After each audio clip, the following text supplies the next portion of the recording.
Okay, good day, everybody. Today we are talking to John Burke, CEO of the Armada at Spanish Point here in Ireland, and we're following on with our theme of green leadership for hotel managers. So, John, the first question, first of all, thank you very much for giving up your time. Welcome. The first question I'm going to ask you is, what is your understanding of corporate social responsibility from a hotel's perspective? So, in the last number of years, I've broadened my perspective of what it means. There's always going to be that environmental component to it, and that's always going to be the one that comes to the fore and has come to the fore so often. More and more research as it's come out from Florida Ireland and from other bodies says, well, to the consumer, there's often an element of parking up a little bit of a guilt consciousness around carbon footprint of our travel. You know, they're aware that they're aware that they monitor throughout their lifestyle and throughout the year at home. And there's an element of, look, this is my moment to kind of let the hair down and enjoy myself. And there's going to be an environmental consequence to that. And there's no doubt about it. Tourism and as a hotel, there is an environmental impact, and we're always working to reduce that. But it just exists, and we can continue to try to reduce it. But it is a reality of our industry. I suppose as the consumers have changed, so too has the perspective of myself and the team in the Armada.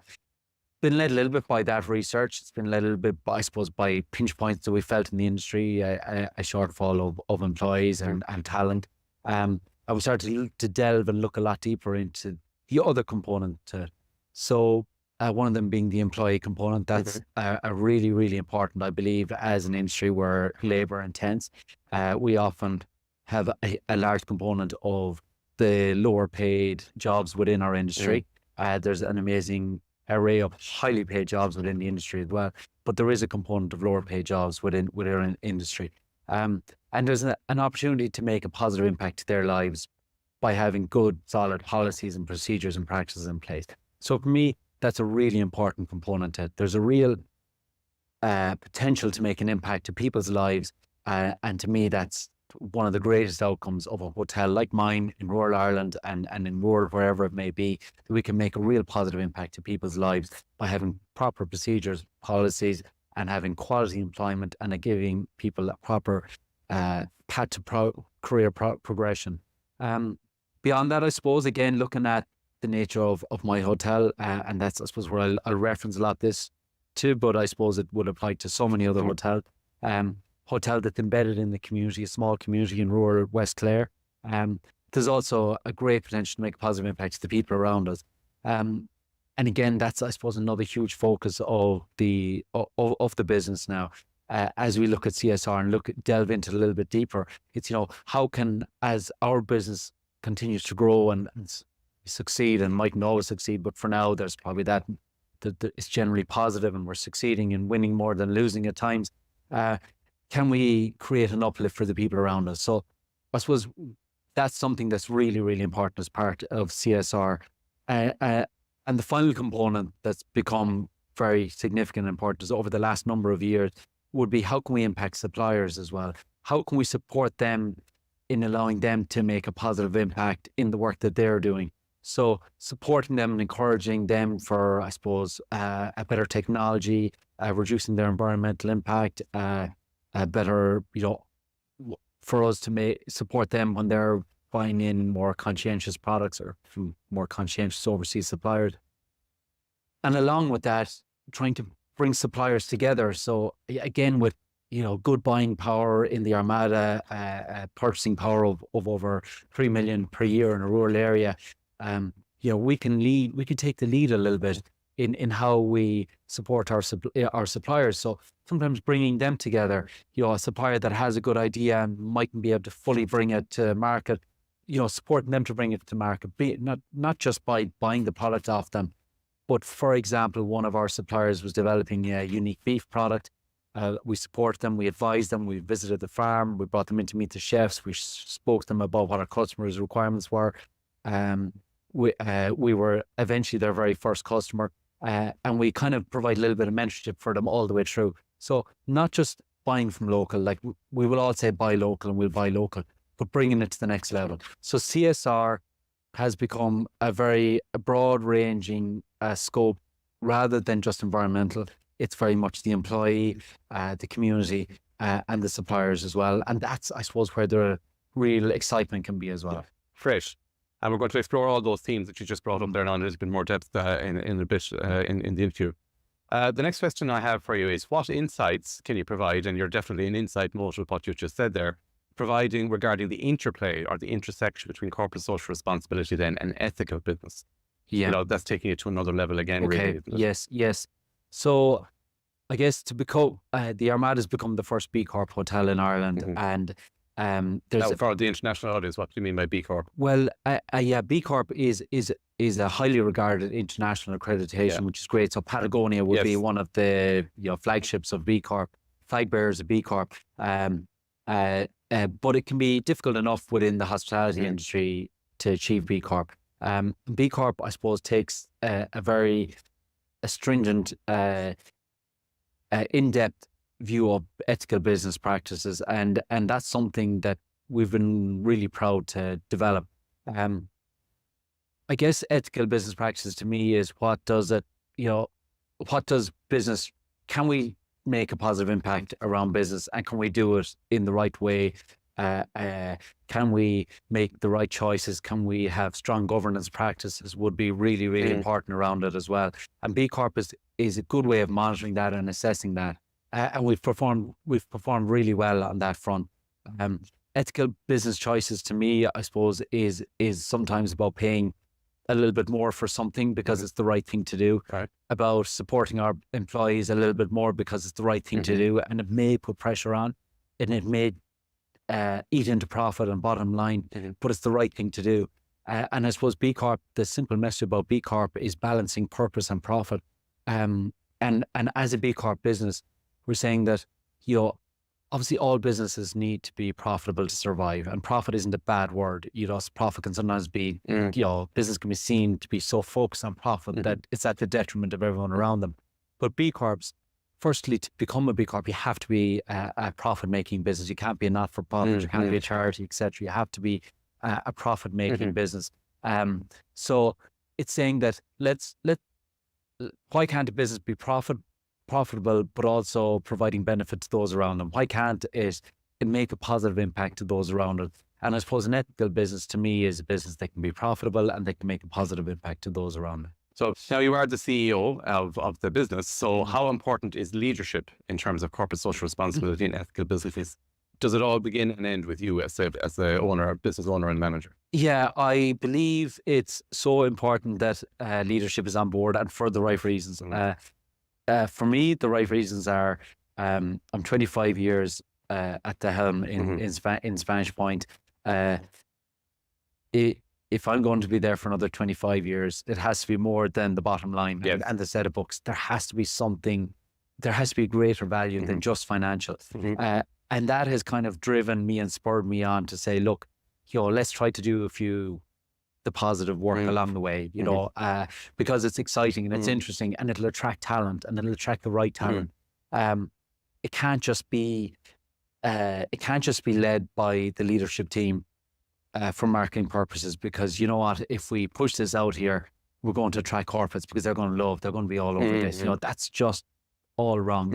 And that will, the next thing then will come along, and then the lead that desire from leadership to push that agenda, will cool down. The next thing might be, there's, better digital marketing strategies, or we're going to redevelop our website and we're going to join chambers of whatever it might be. There's always going to be new strategies around sales.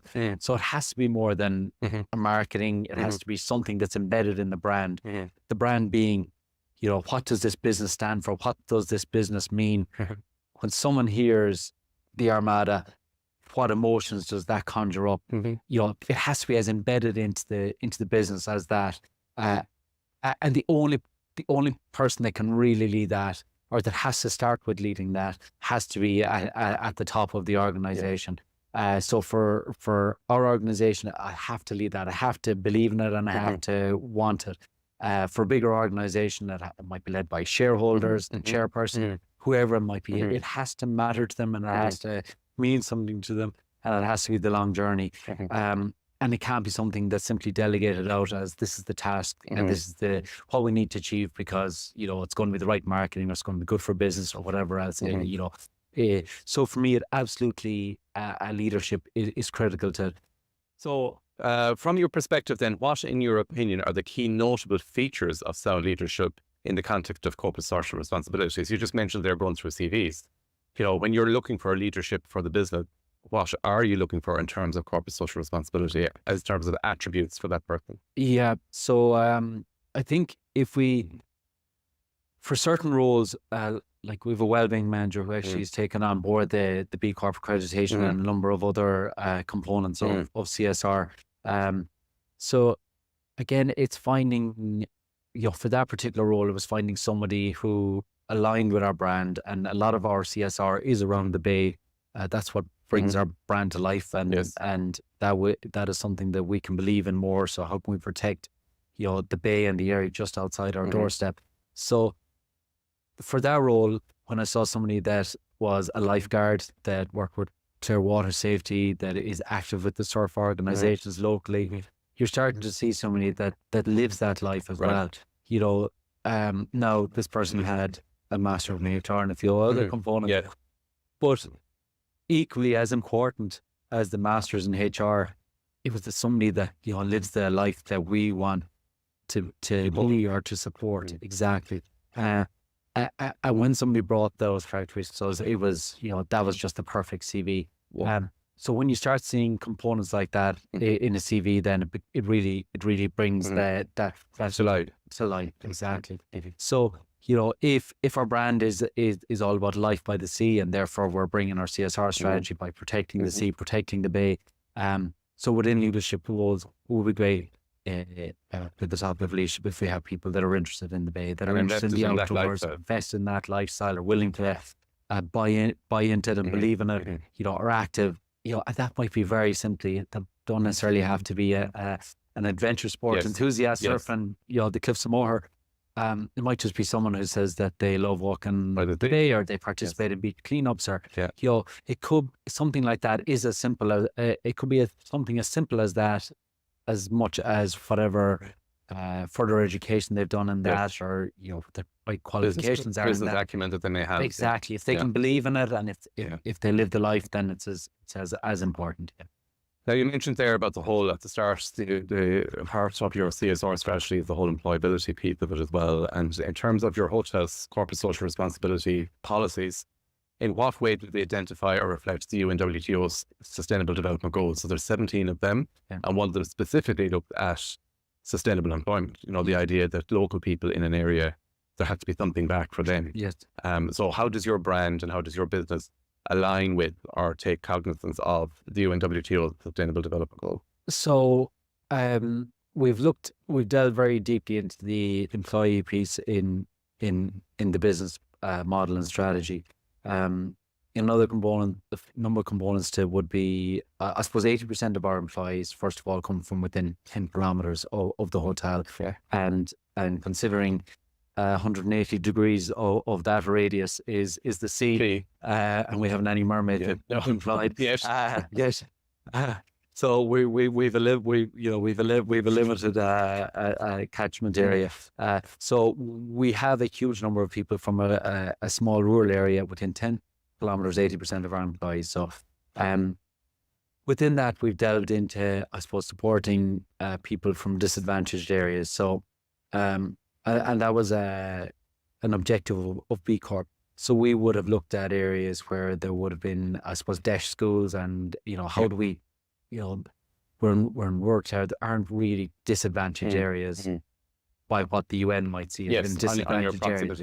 But I suppose where there are DESH level schools, we might see that look, they required more government support than others, because there might be an element of certain areas of poverty within the community. So we tried to. We have clear strategies around supporting, encouraging employment from areas like that. We have strategies around people with physical and intellectual disabilities being employed. We have strategies around young people from our local school and supporting them and employing them. So we tried to create strategies that mightn't necessarily always align with the best, most productive employee that we can get into the business. But if we can get somebody in that is supporting a person from the community that may not get other employment, then we believe that makes it can make a real positive and lasting impact in the area. Those people can often be the most loyal, long-serving, and valuable employee. You know, people that may have an intellectual or physical disability, the productivity might not be as strong as a fully able-bodied person. But their impact to morale and to team spirit can often have an uplifting effect on all the employees, and we've seen that time and time again. So I suppose that would be they would be some of the strategies that we'd work towards. Great. Then what is your understanding of the relationship between corporate social responsibility and climate change? You mentioned, you're very much embedded in an area of natural beauty. The brand is bringing that natural beauty to life. So what is your business doing in the context of that, and, the relationship between how you run the business and climate change? So that's an ongoing area that we have to keep progressing on. And we're very conscious of it. And as an oldish building, there's a huge amount of work that has to happen bit by bit by bit. And it has been happening for the last number of years. So I suppose moving away from fossil fuels is a strategy of the hotel. Moving towards electric energy is a strategy. Big investment this year would have been around a replacement of kitchen equipment. Induction, we're probably within County Clare area. We probably have the highest level of induction equipment within any kitchen, commercial kitchen. Our main kitchen, we've only one gas component within our main kitchen, and that kitchen you could have 10 to 12 chefs working in that space to give it terms of scale, and there's only just one gas component. So induction at a huge cost, but a far better space to work in outside of the environmental impact. So solar panels would have been a huge investment this year. That would have been the biggest single investment. The kitchen and solar panels both happened this year. Kitchen was a 500,000 investment, and the solar panels were 140,000 euro investment. So a long way to go, but huge commitments made. Solar panels, it's a 365 kilowatt system. At its highest, it's generated so far 1,000 kilowatt hours on a particular day, and we'd hope to see many more of those days. So it's having a huge impact on the amount of electricity we're using. Right. So we have to continue to move towards electric energy within the hotel. We had to support that and we had to, I suppose, make the right business decision by ensuring that we're not overly exposed to electricity prices, go sky high. When they went the last time, there was an element of protection because there was an element of oil heating in the hotel. And as we move everything towards electric, we have to protect the business somewhat. So the solar panel was really important. Wherever we've done work, we now have 3 heat pumps, and we have a lot of air conditioning in the public areas. The next strategy is to move towards heat pumps in all the bedrooms with 3 different blocks, and we have to move towards heat pumps in each block. So the first will be in January this year, and we'll have our first 30% of the hotel will be heated with a heat pump, again electric energy. Our gas is bio LPG gas. Again, that's the right decision to make on that, and it comes at a cost. So we're making the right decisions, but it does take time.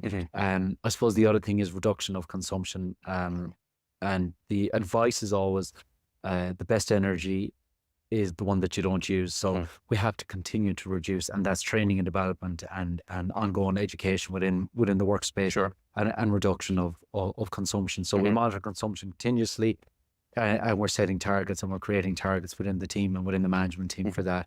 On energy usage. So our environment, our carbon footprint, and the impact of the business, it exists. Where we have some space, we have some work to do to continue to reduce it. We've made huge inroad in the last 12 months, and over the next 2 to 3 years, though a lot more work will be done. The other work we did this year was insulating all the attics, and insulating some walls, replacing some windows and doors. So not only have we to contend with the building itself and the efficiency of the building, we have to move towards electric. Then we have to generate some electric energy. The project, the scale of the project is huge. Overall, I would say probably about 2.5 million of investment, and that's just cannot be done all at once. So potentially 3 more It's years. staged. Exactly. There's about 800,000 spent in the last 12 months, Sure. which is huge, but the rest has to Yeah. be staged. And And is the plan eventually, John, to get to a point where you'd be carbon neutral, you know, in terms of energy, that you'd be able to provide nearly all the energy from solar energy yourselves, or close to? Not quite. You know, on the sunniest day in the summer, we Yes. get very close to, Right. you know, for this, you'll get very close on the sunniest day. Yes. And unfortunately, we don't have a lot of those in Ireland. No, exactly. So, you know, we probably need a solar farm to get us to that point, and that might not be that crazy of an idea down the road, and wouldn't be adverse to it, but it won't be on site. Sure. It might have to be off site, so the infrastructure now would be absolutely huge. Yes. So probably a 10-year project, you know, but making the right other decisions along the way, and you know, there is a lot around carbon neutral businesses, but I suppose the real meaning of carbon neutral businesses and the impact of everything we use, it's impossible to become carbon neutral. Completely, You know, it's like, if we start to take into account the carbon footprint of the guest travelling and everything else, but you know, we're certainly moving in the right path. Very good. And it will take a lot of investment, and it is the right thing to do. But it, like we were saying earlier, you know, you have to make profit along the way, and our consumer, and for example, a wedding couple, while this is on their agenda, it's also they want to compromise on the experience. They still want to make sure their carpets are perfect, and the hotel is lit, the joinery is done, and the bathrooms are perfect, and everything else along the way. So you have to always balance everything together. And that brings us nicely into the whole idea then of sustainability. You know, climate change, sustainability are two sides of the same coin, essentially. So what is your understanding of the relationship between corporate social responsibility and sustainability? We hear a lot in business about the business being sustainable and that's back to profit. But I suppose in the context of what we're talking about today, it is the environmental impact on the business. Yeah. So the future sustainability and profitability and potential for the business to continue to trade into the future and CSR are absolutely interlinked for me, and they can't be separated. I think the consumer is more and more interested in this. Certainly the corporates are huge. Tour operators for us is absolutely critical for them. Certain markets are absolutely zoned in on this right now. Not to mention, where will it be in 5 or 7 or 10 years' time? But beyond that, the employees are interested in it. And if we delve deeper into the CSR and we look into the employee proposition and we look into the community and everything else, it's becoming more and more relevant and more important to attract talent, to retain really, really good people. And we spoke about chefs as we prepared for the interview, and you know, 31 chefs in the Armada now.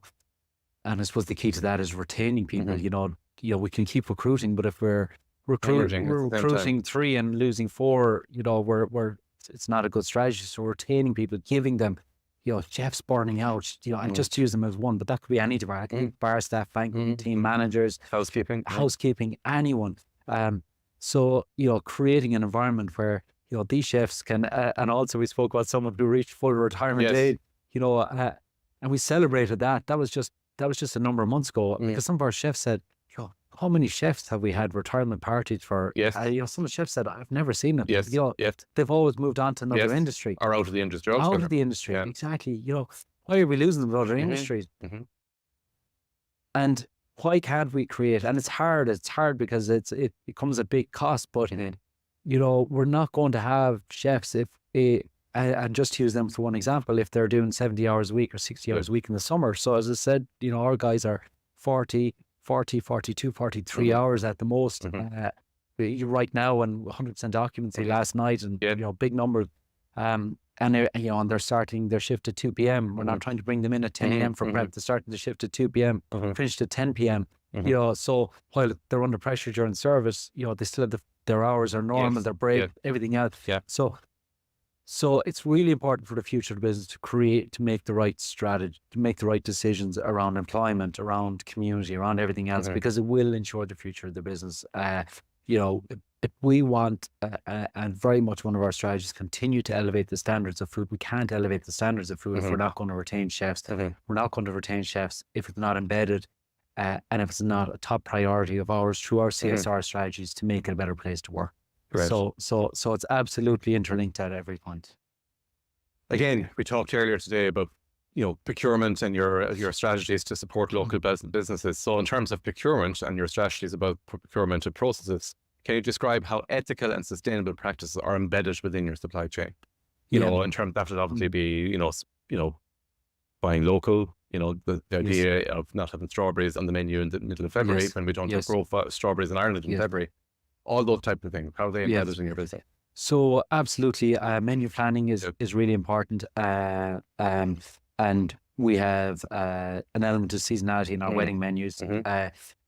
We would, example the strawberries. We would have them. We would have a strawberries dish available during when Irish strawberries are available. Yeah, and I think people, if you can commit to that and explain that to people, then they love the idea of strawberries when they are available.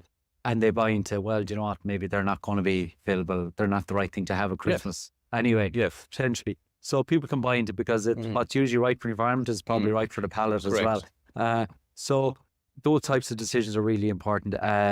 We have the component of outdoor dining during the summer, so making the right decisions around packaging is really important.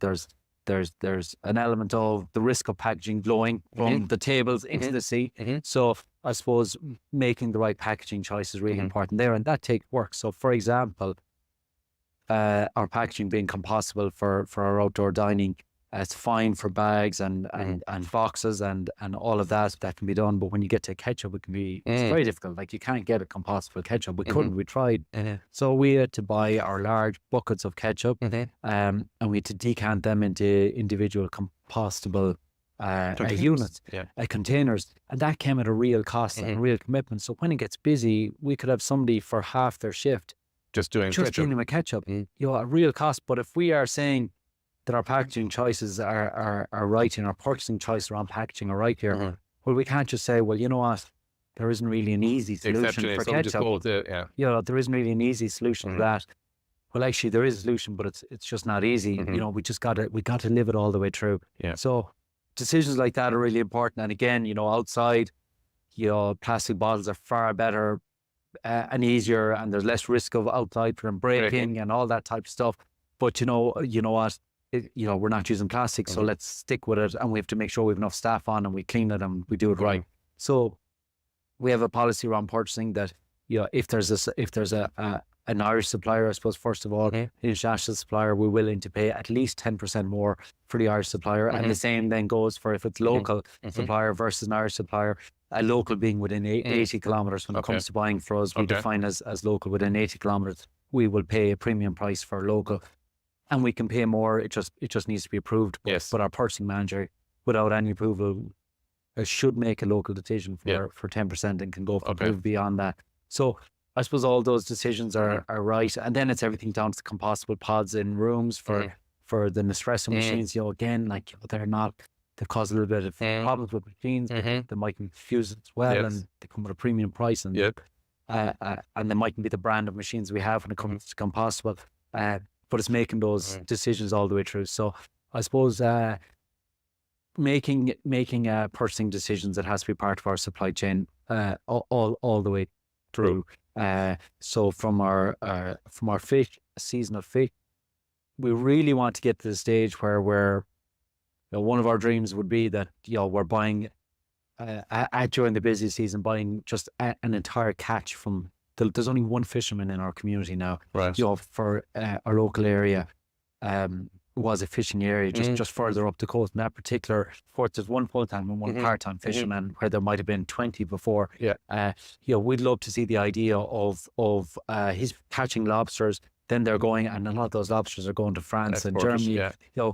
We'd love, and that this will come with a bit of work, that we're buying his entire catch of lobsters for a week even, and we're just going all in on that and making sure that we've assigned lots of labour to that. We're processing, and every outlet, it's lobster this, lobster week, spring rolls, lobster week, everything.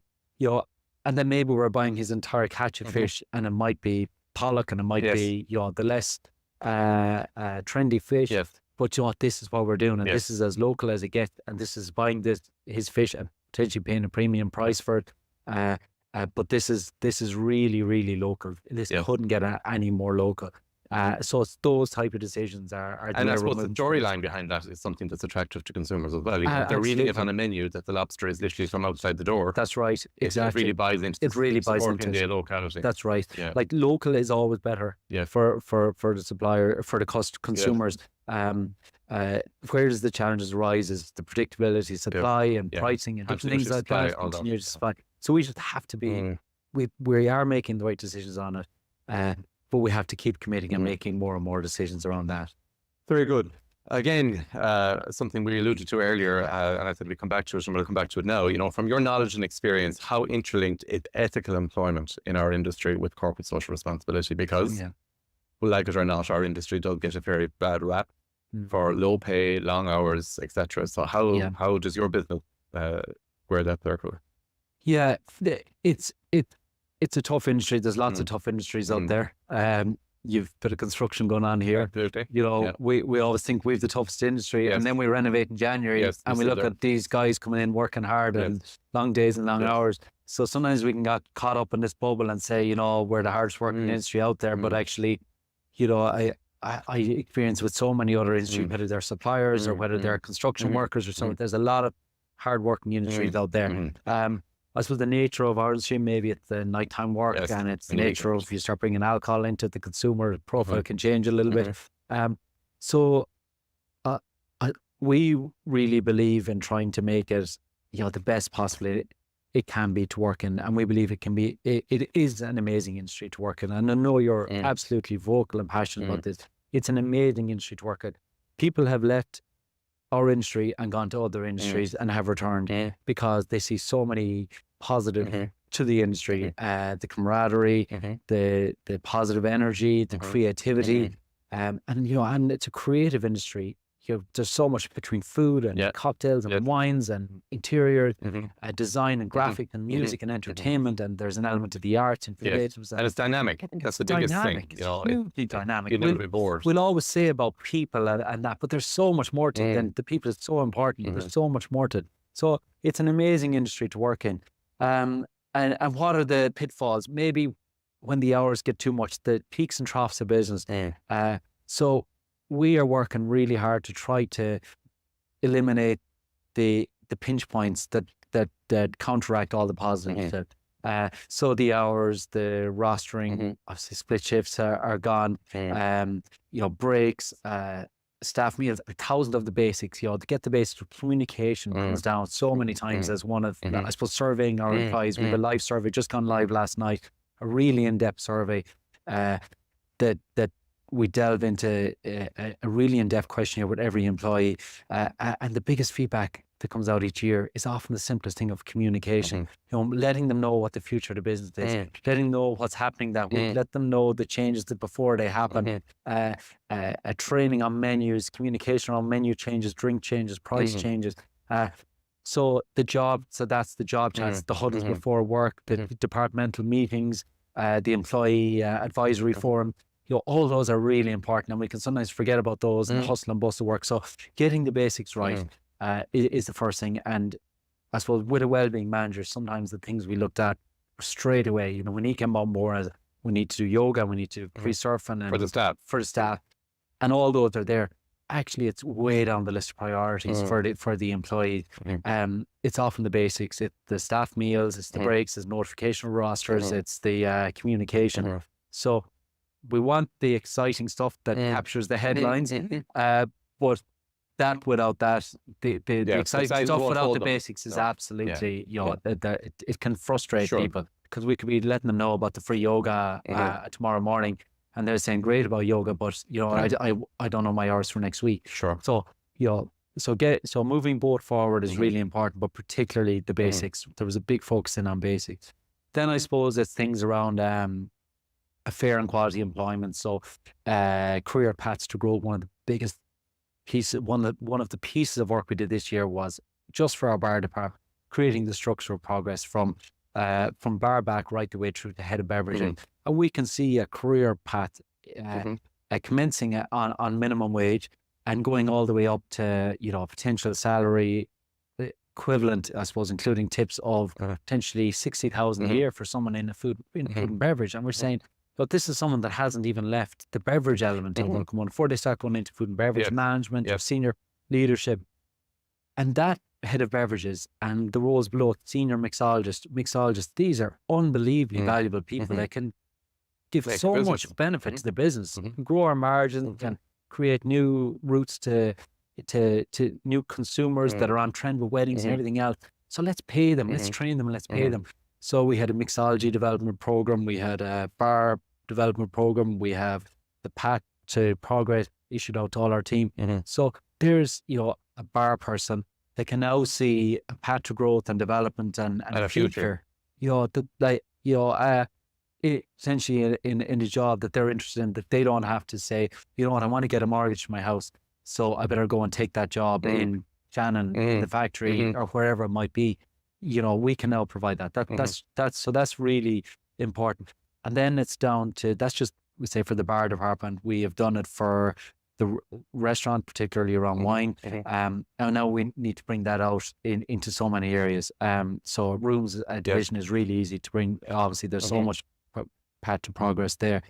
And then I suppose it's the policies and procedures. So everything from, we had a big review of those a number of years ago. So I suppose the whistleblower policy, the bullying and harassment policies. Then we have everything down to the menopause policy, breastfeeding policy, and all the others that just set us out to say, what is the industry best doing? And I know there's so many hotel companies that are already doing this, but I suppose I'm speaking from the perspective of an independent hotel operator where these mightn't exist. Traditionally, I believe that we all have to try to make them exist and make the right decisions, because that's the right thing to do. That's what the industry best is doing. So we need to do that. And, when you're doing them at time, you say, when will it be relied upon? But every once in a while, something will arise and say, hold on, we've something around that. What's our strategy? What's our strategy or policy? So we can make it a good quality, develop a good quality employment proposition. Great. We're nearing the end, John. Your business is absolutely rooted and embedded in the local community up there. So this next question is, our statement, rather, is looking at that, the relationship between host communities, and in tourism literature, host communities literally means local people living within a business. So that relationship between host communities and sustainable development, how would you explain the underlying dynamics of this relationship? You're adding on to your hotel, you want to develop your hotel, but how is that impacting on people in the locality? Yes, great point.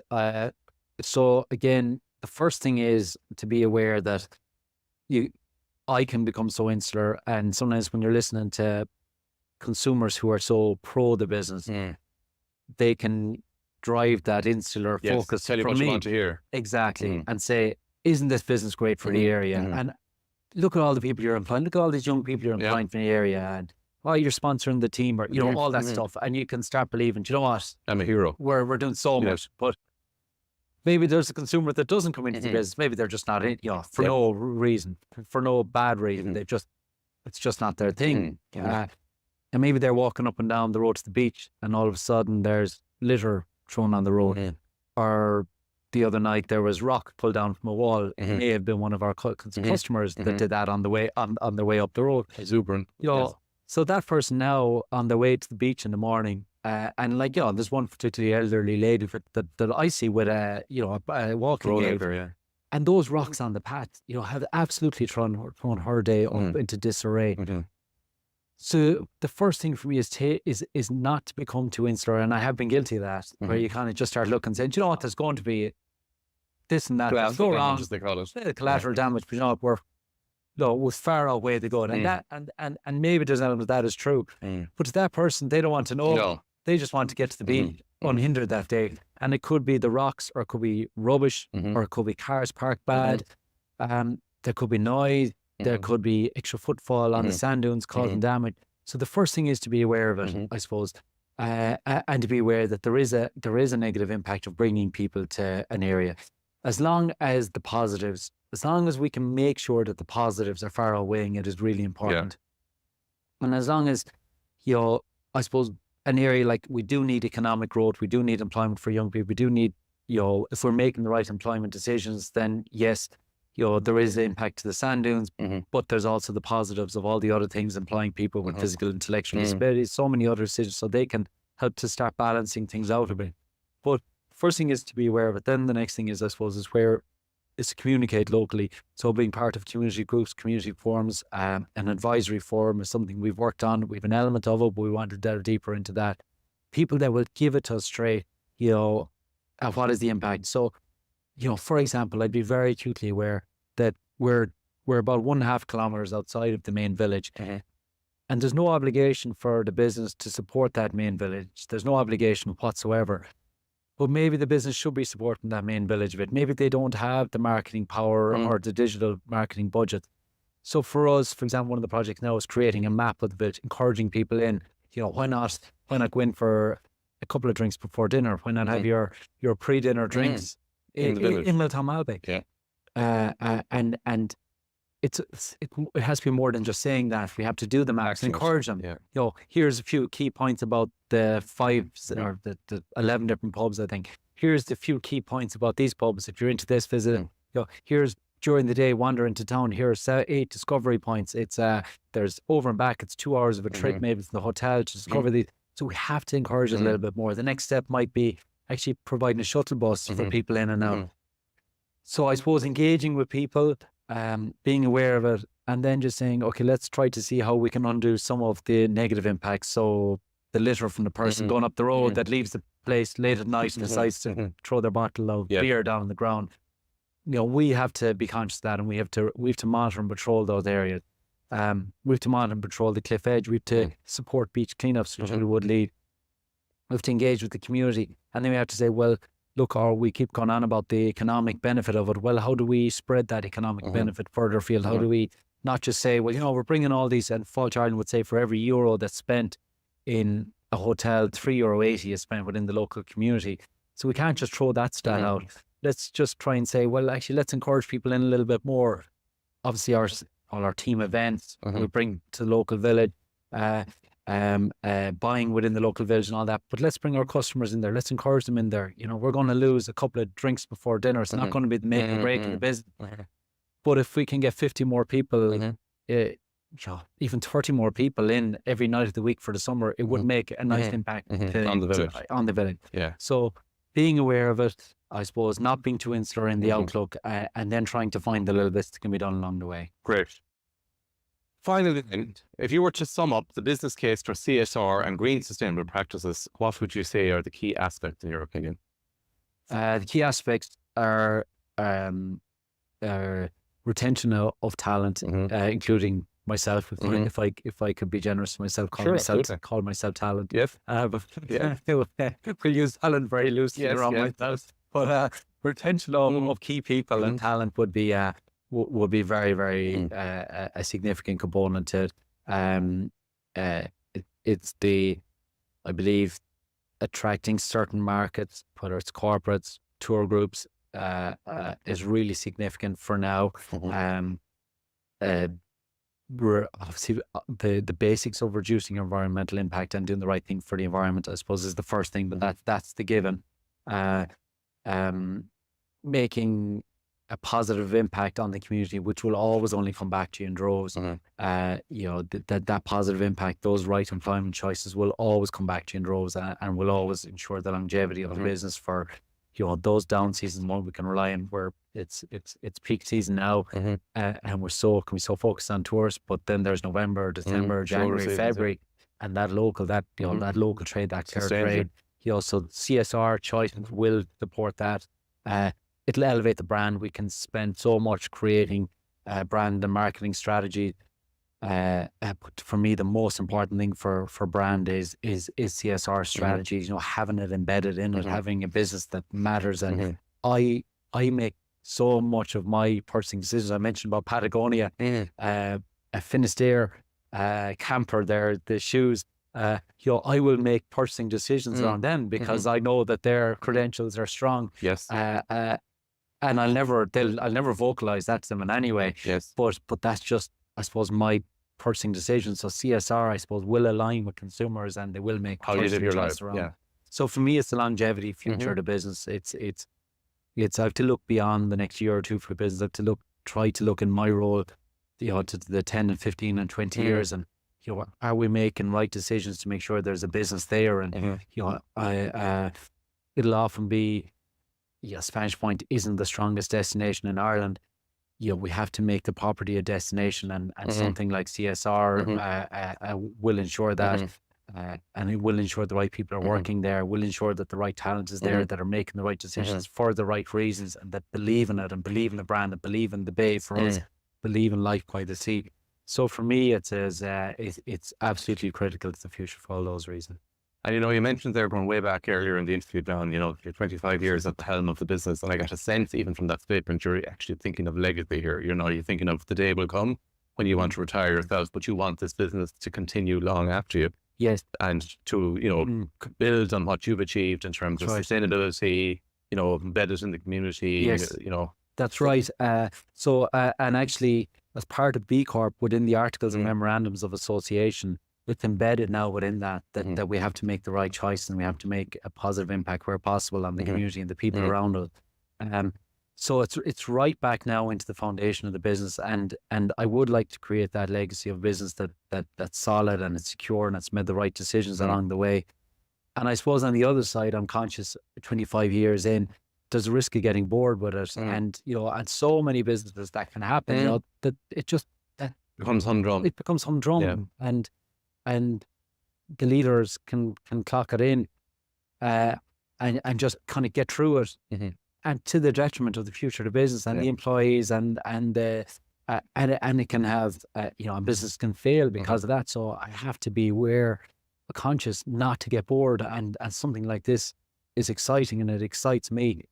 And if it can just keep that excitement and spark right, well, then that's really important for the business as well. So the right spending and decisions are made and the right investments are made, et cetera, et cetera. So it would be great to be part of something for 25 more years that has made the right decisions, and I suppose that can be a leader in certain areas where it can be, and I suppose when the time comes to retire or sell or whatever it might be, it might be there might be employee shareholding by then. Who knows what the future will hold? But that it's been enjoyable and it's been exciting, and the future is bright for the business by the time that comes. Great. Well, John, thank you very much for your time. It has been fantastic actually listening to you. Certainly you're very passionate, that certainly comes across here, and I hope the viewers get that sense through watching it. You're passionate about the topic of corporate social responsibility. So thank you very much. Thanks so much. Thanks for having me here.